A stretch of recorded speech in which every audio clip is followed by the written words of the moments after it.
Hi guys, it's Neda and I'm here with another video. And in this video I would like to share some information with you about filling the hair strokes during microblading. Now, how to fill in the hair strokes. So imagine this is your first pass. First one is, I would like to call it directional. So you only fill the hair strokes in one direction, either this way or that way. So if I would like to exaggerate a little bit so you can imagine it better. So if this is your hair strokes and your first pass, you only go in one direction and you repeat it. You make sure you have enough pigment on your blade. Number two, repeating in one direction. So it's gonna be something like this.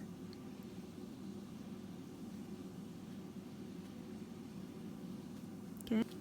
And the third one is zigzag or something like this.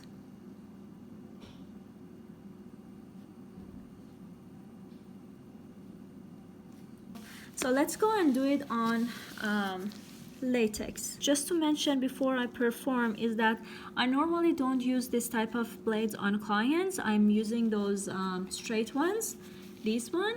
But right now, because but whenever I'm going to practice on latex, I usually go with the thicker one. And for this specific video, because I'm left-handed, it wasn't really easy for me to show you the direction because of the hand position. So I end up using this, and I'm just gonna tilt my hand a little bit so you can understand it better.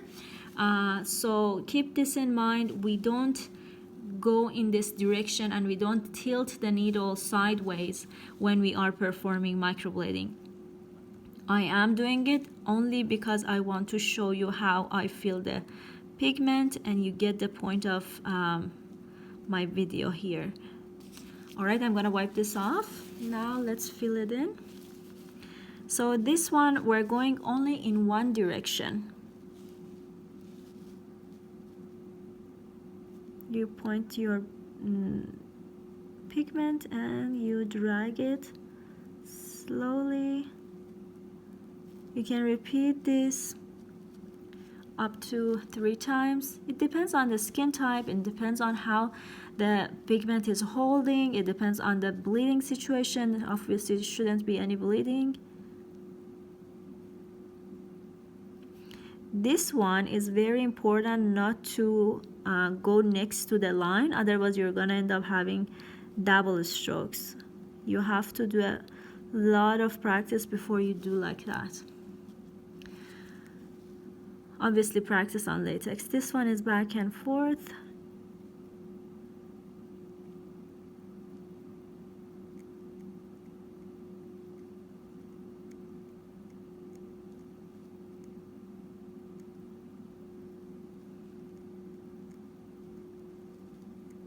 Please always keep this in mind.